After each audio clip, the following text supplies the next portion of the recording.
Hello guys, you're welcome back to my YouTube channel. I am so happy to have you with me today. My name is Esther and I hope you had a lovely week. Okay, so on today's video, our topic is going to be something that is very important, something that is very essential, something that everyone needs to, be able to know and implement, to be able to live an effective life and achieve whatever it is they want to achieve in whatever field it is they choose to do. So our topic for today is time management skills. Okay, time management skills. We all know that time management is very important in everything or anything it is we are doing. It is very good for us to be able to properly manage our time. So before we go further or deeper, let's look at what is time management. Time management is the continuation of tasks and activities to maximize the effectiveness of an individual's effort. So when you're able to coordinate yourself, coordinate your activities, okay, to be able to maximize your effectiveness, it is time management. And the purpose of time management is to enable you to get more and better work in less time. So when you manage your time very well, when you have proper time management, you're able to achieve more, okay, and in the shortest possible time. Okay, so when you do not have proper time management, you cannot really organize your time. And when your time is not well organized, you may not achieve as much as you ought to have achieved. So these are the skills for proper time management. If you want to be able to manage your time effectively, these skills are what you need: planning, decision making and prioritization, setting boundaries and saying no, delegating and outsourcing tasks, building a system and following it diligently. Okay, now let's go deeper into the topic.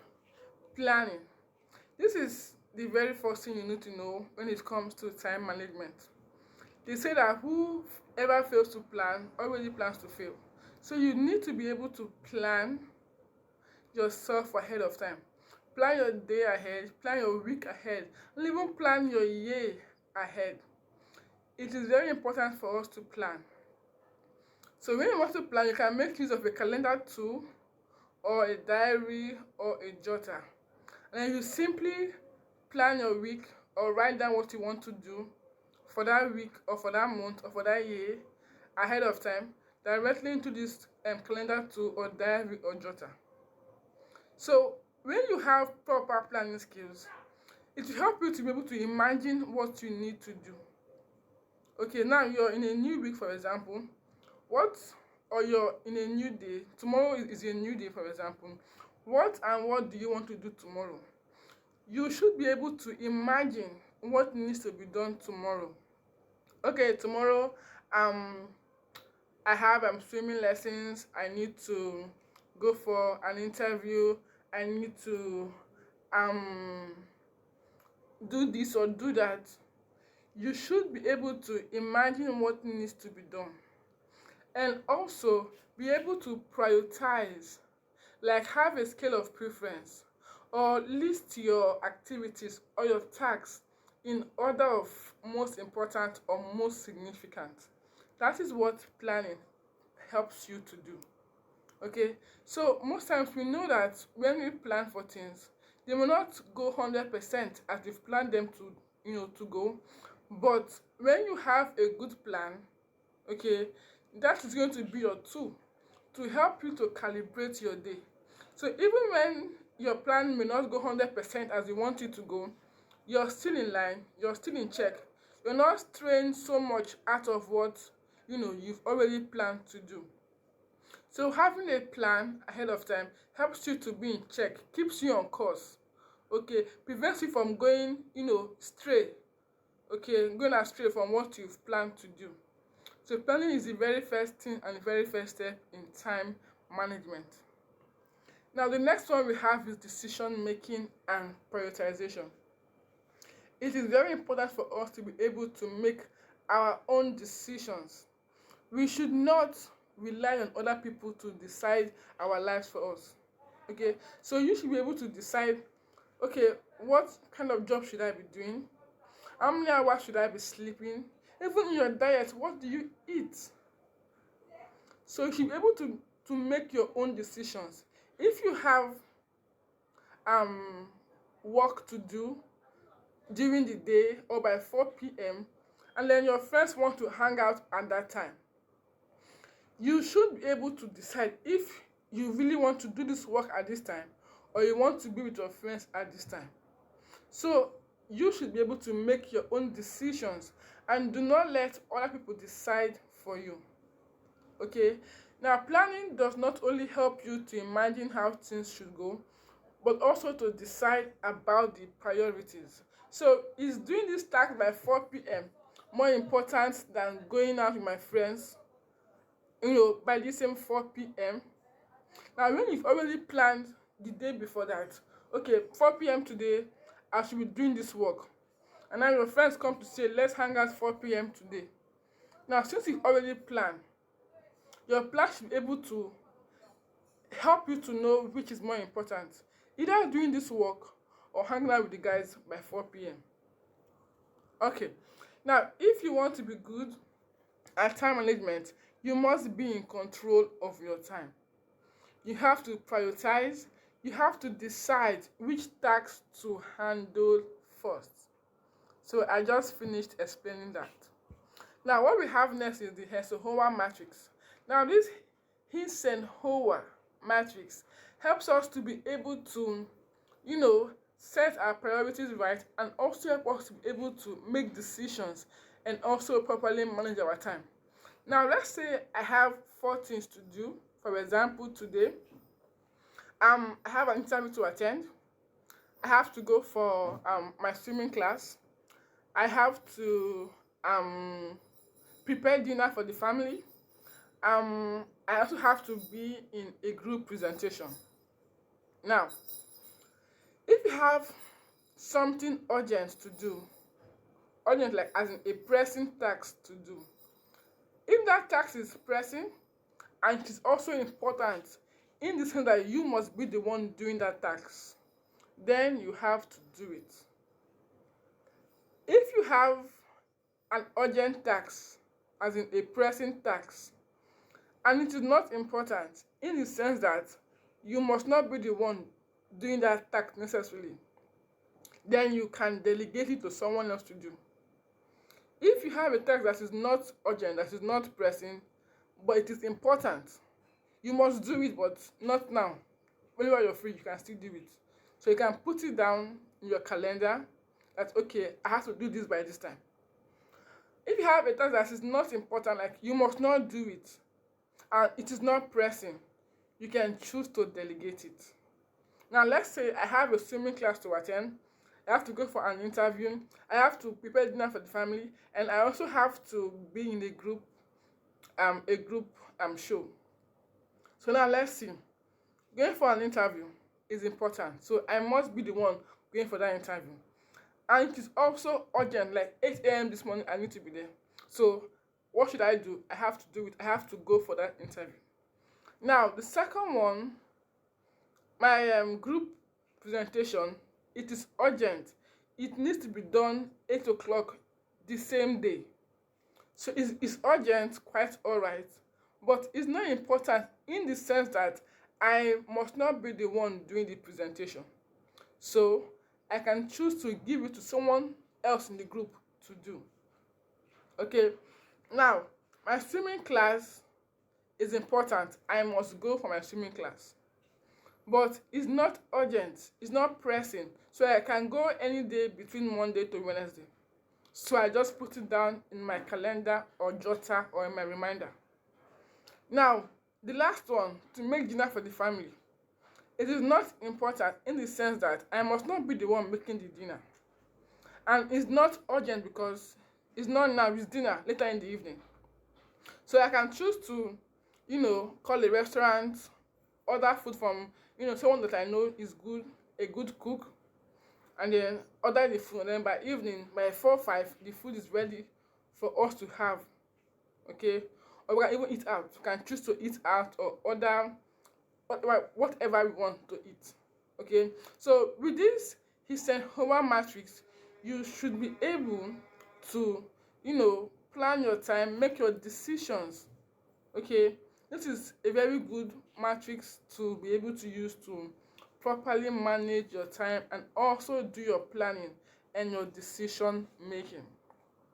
Now the next one we have is setting boundaries and saying no. I mean, most people, most of us, it is very hard for us to say no to people. Okay, we just cannot tell someone no. Mostly when they are close to us, their family, their friends, their colleagues, they're even our bosses. Okay, so the best way to develop good boundary setting skills is to begin saying no in small, insignificant situations, and then gradually scale up to the greater things where you are more emotionally involved. So now you can't just start saying no all of a sudden. Okay, so you have to start from somewhere and then grow yourself to the level where you ought to be. So if you have a roommate that says, "Oh, I'm Esther, help me do my laundry," okay, and that is a small, insignificant thing. She can do her laundry back. So why should I do it for her? So you can tell your roommate, "No, I'm sorry, I can't." And then the next day she says, "Oh, Esther, can you help me and buy pizza on your way back from work?" And then I can say no because there is traffic on that way, and I don't want to get stuck in traffic. So when you start saying no to someone in small things like this, okay, gradually you can be able to say no in bigger things that might affect you emotionally. Like a friend saying, "Esther, come to my birthday party." Okay, it's her birthday party, and then you ought to be there for her. And because you have work to do at that time, you have other things to do. Okay, you can say no and then not feel it as much as you should have if you've not learned to set your own boundaries and say no. So it is very important for us to learn how to say no, because most times when we say yes to people, we are not, always happy, because we are stressed, we are strained, we are just, it's like we are being forced to do that thing for them or those things for them. So saying yes to people sometimes is not like it is convenient for us, but I mean, we just do it out of, is it pity, or so that we don't look bad in front of them, and then we end up stressing ourselves out. So she always learn to set boundaries and say no when the task is not convenient for us. Okay, now delegating and outsourcing tasks. So when you say no to someone, you're safeguarding your time and also your energy. Okay, but when you delegate a task to someone, when you give someone else something to do, you're leveraging on that person's time. Okay, so most times you have to pay, okay, for someone to do your tasks for you. Now the main point of task delegation is that it gives you the, time to focus on more activities that are of higher value to you. You focus on the highest value activities and get all the rest off your bag. So that is what outsourcing or delegating tasks to other people do for you. It helps you to focus your time and energy on what is of more value and importance to you, and not bothering so much about the things behind or things of lesser value or lesser, importance. So most times it can be a bit hard to delegate tasks to someone. So to ease it, okay, you have to first find the right person for the job. Okay, you can't just give anyone to do anything for you. So if I say I want to make dinner for the family, for example, and then I don't have the time to do that, so I want to outsource someone to make dinner for the family. Now I need to first find someone that I can trust and that I believe can deliver this dinner by 5 p.m. latest.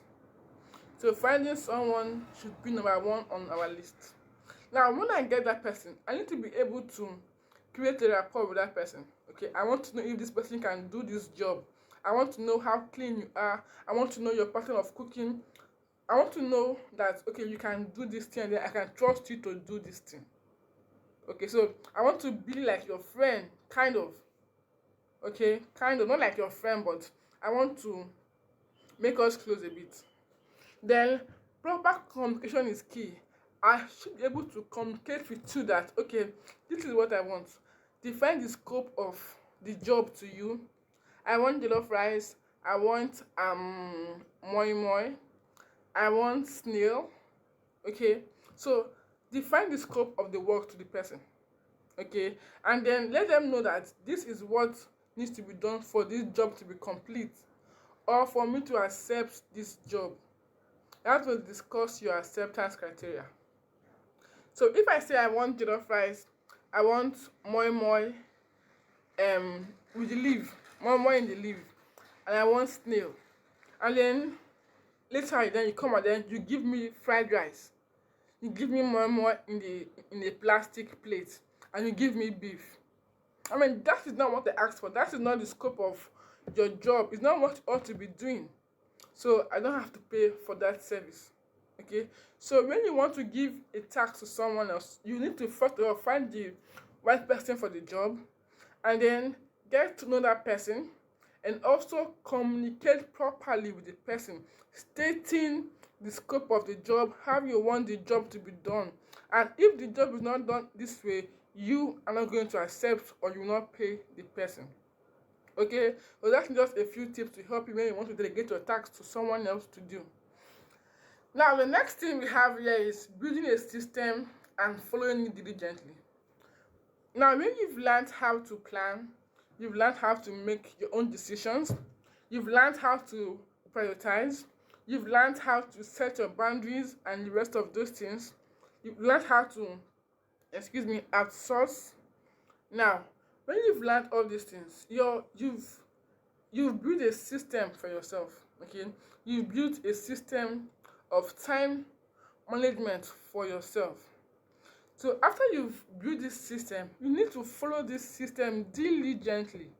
Okay, now when you know something and then you don't work on that thing, I mean, it's of no use to you, it's of no benefit to you. So you achieve the value from something when you begin to implement what you've learned. Okay, so you should be able to regularly use your personal time management system, okay, for you to get the value of time management. So if you build your personal time management system and then you follow it regularly and diligently, in the next 1 month, 6 months, 1 year, you will see how far you've come. I mean, you will go very far, really far. But if you build and then you don't follow, or you do not follow diligently and regularly, you will not, go or achieve as much as you have achieved. So there is no point knowing something without, following it or putting it into practice. So build your system and try to follow it diligently. Okay, so if you have any question for me, comments, do well to leave it for me. I will go through and then I will reply to it. I hope you've learned quite a lot from this video. If you're new to this channel, please subscribe and turn on your notification bell. Kindly give this video a thumbs up and share with your friends too. So thank you so much for watching. I will see you in my next video. Stay safe and God bless.